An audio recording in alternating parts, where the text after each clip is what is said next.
When I wake up, I decide to wander over to the train station, careful to trace my steps so I don't get disoriented. I'm not very good at keeping my directional bearings.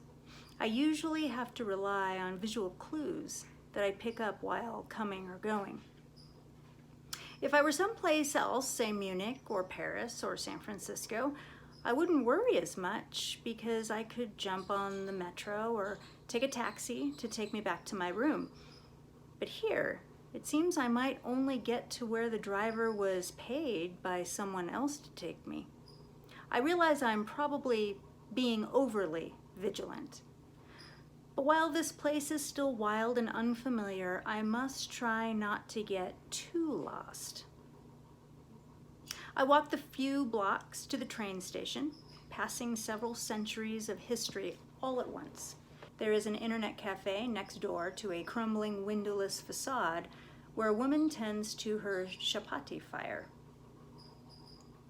As with yesterday, there are cows and pigs and garbage everywhere, and yet the streets are buzzing with people and traffic in brightly colored saris and headscarves. I wander among them in awe. I wonder if they can see me, if I am really here. The scene seems more like a dream than reality. At the train station, things are far from spelled out. Just making it to the right room and finding the right form to fill out is an adventure. But my journey is young and I am patient to learn. I'm given a train schedule, which is printed on newsprint and staple bound. Reminds me of the class schedules I pored over every semester in college. There wasn't a condom ad in the centerfold of the class schedule, but there probably should have been. The Aussie told me to book a second class seat, but I'm nervous and check first class instead. The difference is only about $20. I'm slow to take to the idea of living as ludicrously cheap as apparently I can here.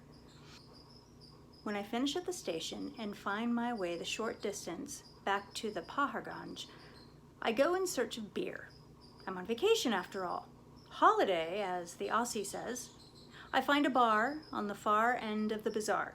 I open the door and immediately feel like I've crashed an invite-only party. There are no backpackers in here, only angry-looking Indian men. But so many faces are staring at me, I can't just turn around and leave. Luckily, I am accustomed to being somewhat uncomfortable in my skin, so I find a seat, immediately pull a book from my bag, and disappear as best I can. When the bartender approaches and indifferently asks what I want, I hastily order a flying horse, not wanting anyone's attention to linger on me for far too long.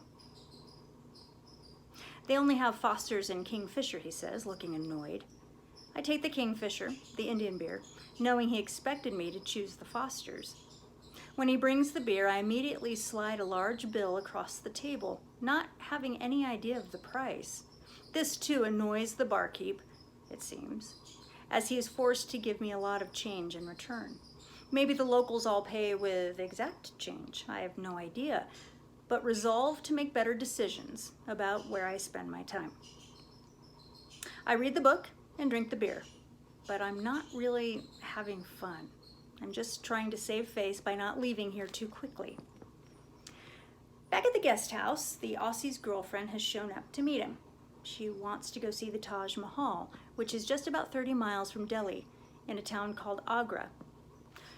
According to the guidebook, there's not many places you'd want to stay in Agra, and the majority of buses going there are group tours, most of which include at least a night's stay. I've never been a big fan of the cattle call. Added to this, the Aussie heard about a poisoning scam from some backpackers who had just come back from Agra. Some of the restaurants where the guided tours go were intentionally giving tourists food poisoning and then getting a kickback from the hospitals where they were taken for treatment. Given these dodgy options, the three of us decide to book a private car, leaving first thing in the morning. Turns out, split 3 ways, renting a car for the day is less than the tour bus price. The next morning, the driver is there waiting before we have had time to eat. We sneak in a quick breakfast anyway and load up. The car is called an Ambassador.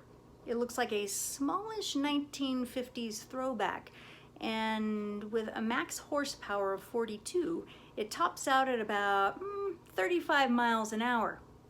So we're not exactly bending time to get to Agra, but there's really no hurry either. The highway drive is a living lesson in the history of transportation. It is filled with buses, cars, and trucks of all sizes and ages, along with camels, bikes, motorcycles, and dangerously overloaded hay carts pulled by water buffalo, all sharing the same river of pavement. Add to this the daredevil vehicles who get around the bottlenecks caused by the weird traffic coterie by crossing at the median cuts and driving into the ongoing traffic lanes, then zipping back over at the last minute. Lying crumpled at the side of the road are pieces of evidence that some don't make it back in time. We pass an old man wrapped in linen, sitting on a slat of wood high atop a cart pulled by two enormous oxen. Black eyes stare into the sun. The weathered skin of his face and hands, seared and deeply creased, shows through gaps in the gauzy fabric covering the rest of his body.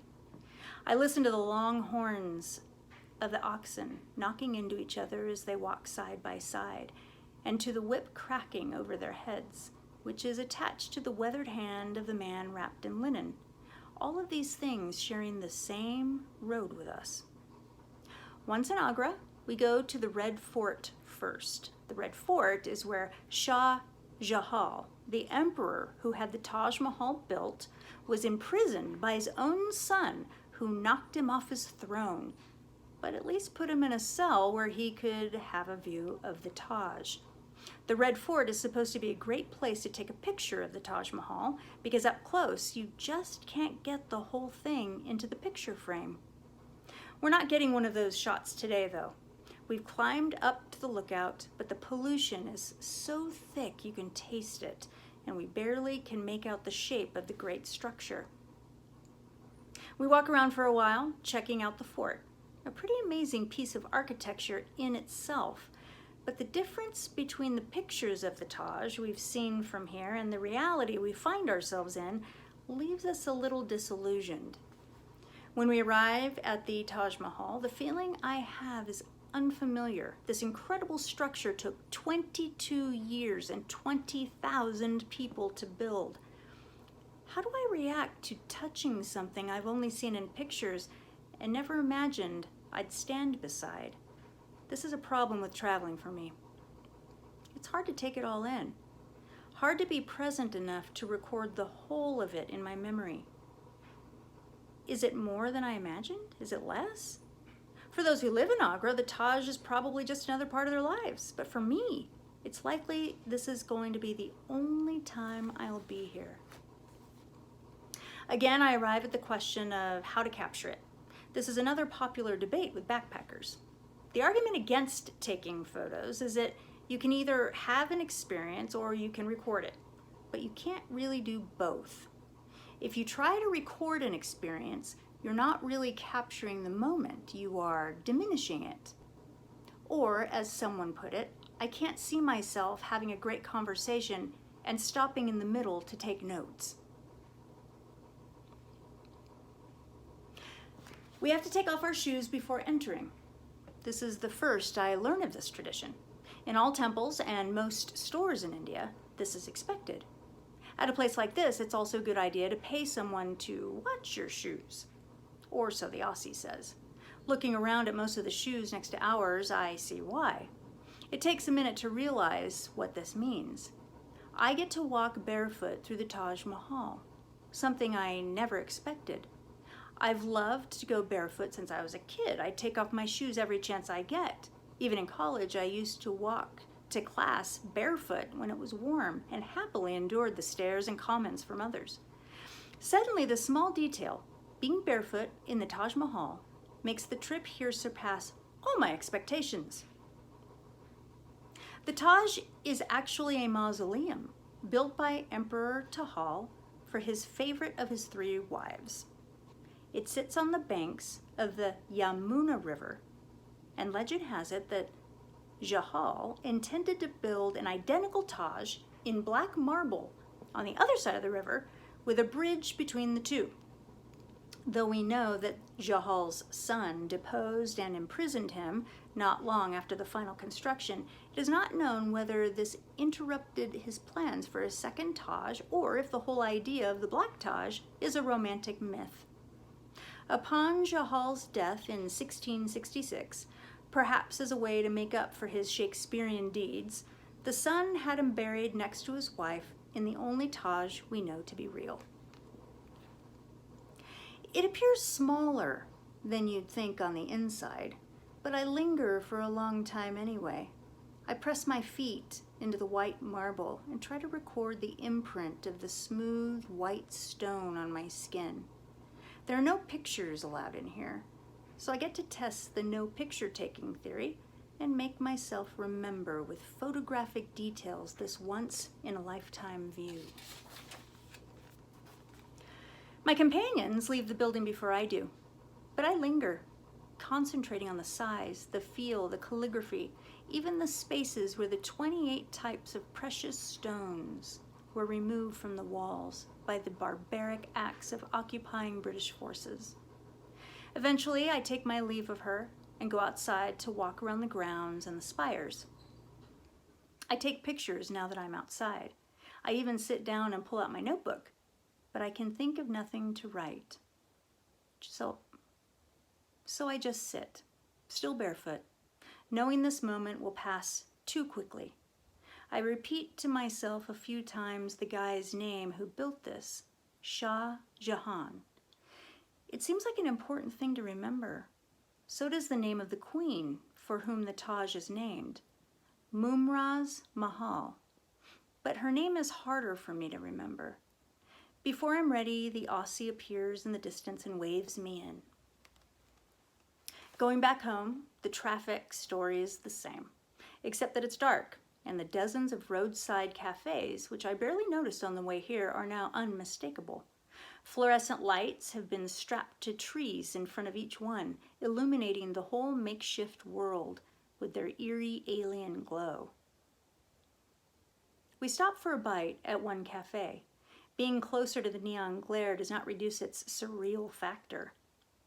If anything, it accentuates it. I glance down the length of the highway, admiring the pattern created by the string of lights from all the other cafes. I wonder if people in outer space can see them. I wonder if they look like constellations to them. I wonder if they are creating myths around their shapes to guide them on their paths. If this is a dream, I hope to remember it.